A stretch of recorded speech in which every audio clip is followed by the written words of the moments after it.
दोस्तों, ये हमारा जो तुलसी का पौधा है, ये आप देखिए सर्दियाँ ख़त्म होते होते ये कुछ इस तरह का हो गया। इसमें कुछ लकड़ियाँ सूख गई हैं।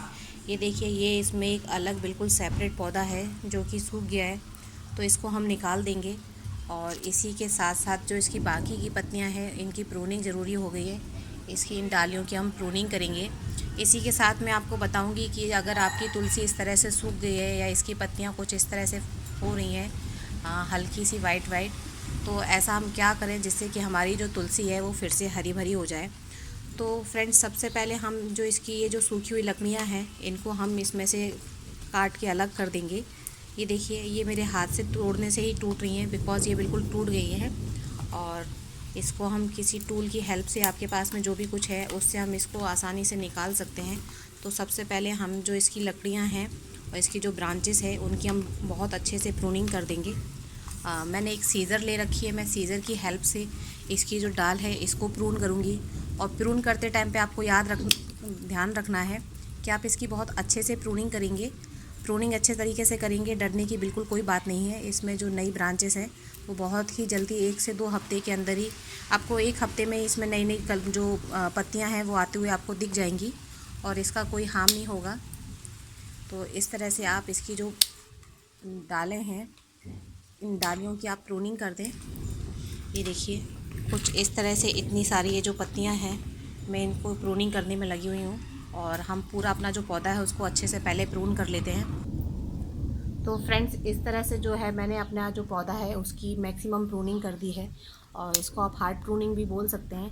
इससे जो हमारा पौधा है इसको बहुत फ़ायदा मिलेगा, क्योंकि इसकी जो ये पत्तियां इतनी ख़राब हो रही हैं, इस तरह से मैं इसकी ये प्रूनिंग कर दूंगी तो जो हमारा पौधा है उसकी ग्रोथ बहुत फास्ट हो जाएगी। बिकॉज़ अभी हमारा पौधा जो ख़राब हो रहा था, तो ये प्रूनिंग करने से भी हमारे पौधे को बहुत हेल्प मिलेगी ग्रोथ के लिए। तो आप देखिए, मैंने इसकी बहुत अच्छे से प्रूनिंग की है। और आपको इसकी लकड़ियाँ फेंकनी नहीं है बिल्कुल भी। आप इसकी लकड़ियों की माला बनाने के लिए या पूजा में इस्तेमाल कर सकते हो। आपको इसकी लकड़ियाँ बिल्कुल भी वेस्ट नहीं करनी है। तो फ्रेंड्स, ये देखिए, मैंने इसकी कितनी सारी जो इसमें 2 से 3 पौधे लगे हुए थे, अब ये एक अकेला पौधा रह गया है। बाकी के जो पौधे हैं वो सूखकर ख़राब हो गए थे, उनको हमने निकाल दिया है। और इसकी मैंने मैक्सिमम जो प्रूनिंग है वो सारी कर दी है। आप ये देखिए, ये इतना सारा जो है ये हमने इसको प्रून करके सेपरेट कर दिया है। इसके बाद जो इसकी मिट्टी है, हम इसकी गुड़ाई करेंगे। और गुड़ाई करने के बाद में इसकी जो मिट्टी है, इसकी मिट्टी जो है ऊपर से करीब 1 से 2 इंच तक की मिट्टी मैं इसकी निकाल दूंगी। और इसकी मिट्टी निकालने के बाद में हम इसमें एक खाद देंगे जो कि गर्मियों के मौसम में पौधों के लिए अच्छी होती है और हमारा जो तुलसी का पौधा है उसको बढ़ने में बहुत मदद करेगा। तो सबसे पहले हम इसकी जो ऊपरी ऊपरी सतह की जो मिट्टी है, और आप देखिए मेरे पौधे की जो मिट्टी है वो कितनी सॉफ्ट है, बिल्कुल भी हार्ड मिट्टी नहीं है इसकी। तो सबसे पहले जो इसके ऊपर की मिट्टी है, इसको हम अच्छे से, मैंने इसको गुड़ाई कर ली है और आप देखिए बहुत अच्छे से सेपरेट हो गई है। अब इसके ऊपर ऊपर की जो मिट्टी है उसको मैं एक पॉट में या एक जगह निकाल लूँगी।